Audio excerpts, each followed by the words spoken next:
Bonjour, Jean-Luc Briand pour SolidWorks. Dans la capsule suivante, on va voir comment faire un moule avec les outils de moulage plutôt qu'avec les opérations booléennes, c'est-à-dire les intersections et les combinés.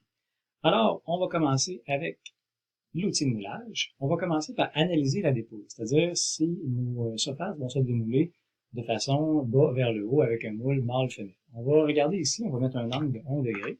On va déterminer quelle est notre direction de démoulage, ici, dans le cas présent, le front pour ce qui est du plan de travail.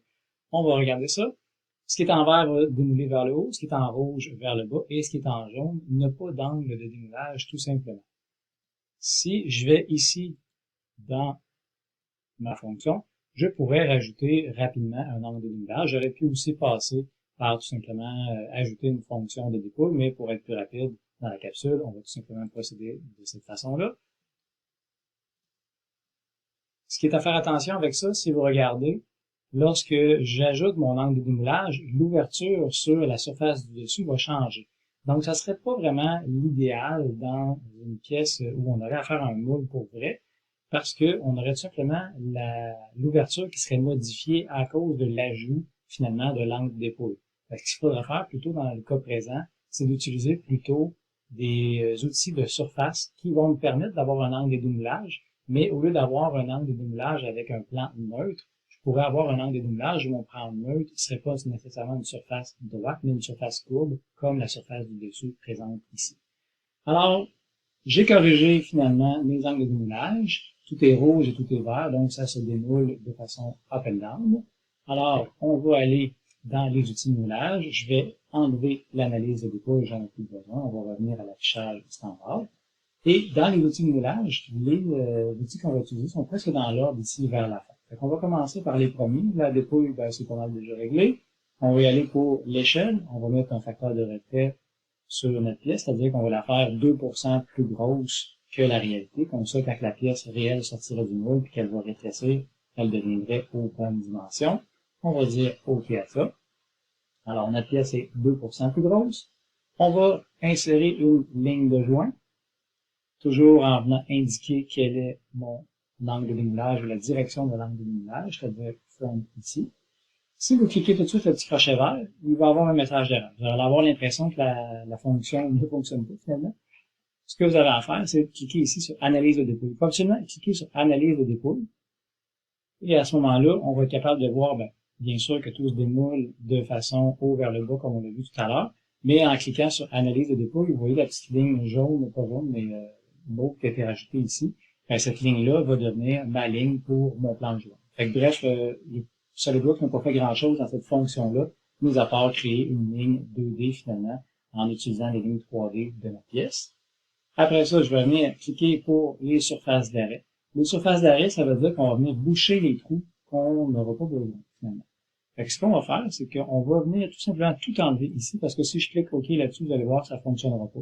Alors, ce qu'on fait, c'est qu'on vient ici, bouton droit, supprimer les sélections, et on va recommencer.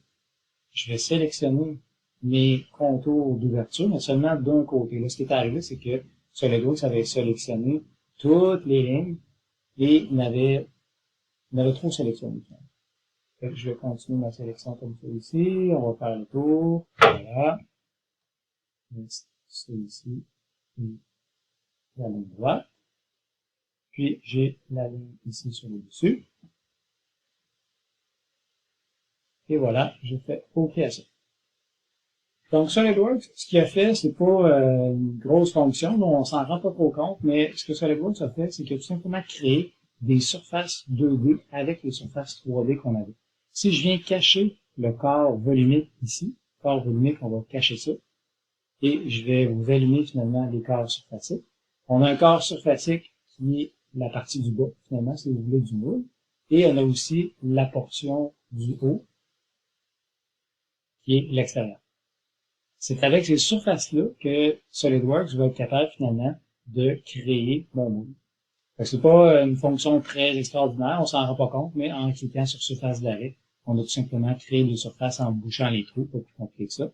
Et maintenant, je vais cliquer sur plan de joint.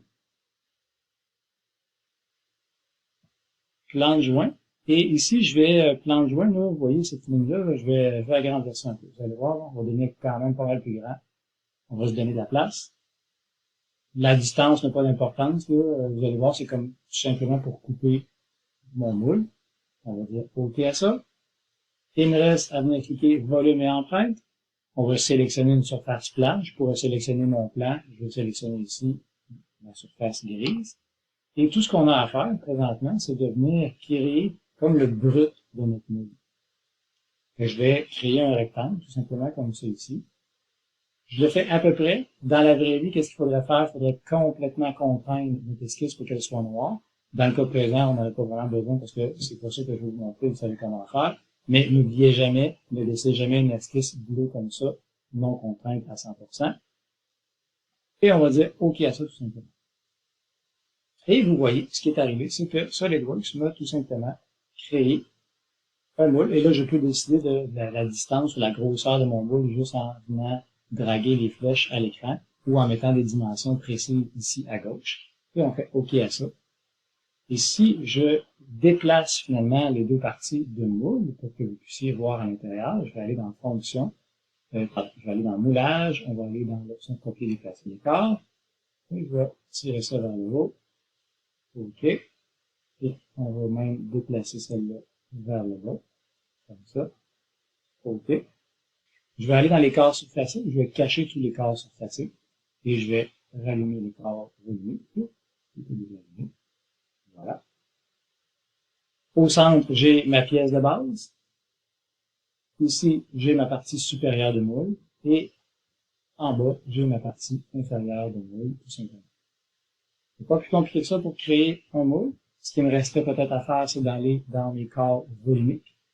Dire, par exemple, que ça ici, c'est ma portion du dessus de moule. Ce que je peux faire un bouton droit sur cette pièce-là. Et je peux dire insérer dans une nouvelle pièce. Je choisis où je vais la mettre, où je vais l'enregistrer. Dans ce cas-là, je vais l'enregistrer sur le bureau. Je vais lui donner un nom. On va dire qu'elle s'appelle Top Speaker. Voilà. Enregistrer. OK. On va ouvrir ça. Et vous voyez maintenant que j'ai une pièce qui a été tout simplement envoyée dans un nouveau fichier. Et ça, c'est ma partie de moule. Et si je vous passe ça ici, comme ça, vous voyez qu'il y a une petite flèche ici. La petite flèche signifie qu'il y a un lien avec un autre fichier. C'est-à-dire que si mon fichier en vert qu'on voyait tout à l'heure change, ou ma pièce change, ben, ce fichier-là va suivre. Et à partir d'ici, ben, là, je pourrais créer des trous, rajouter des rayons et faire en sorte que mon moule soit fonctionnel. Alors, c'est tout. Merci.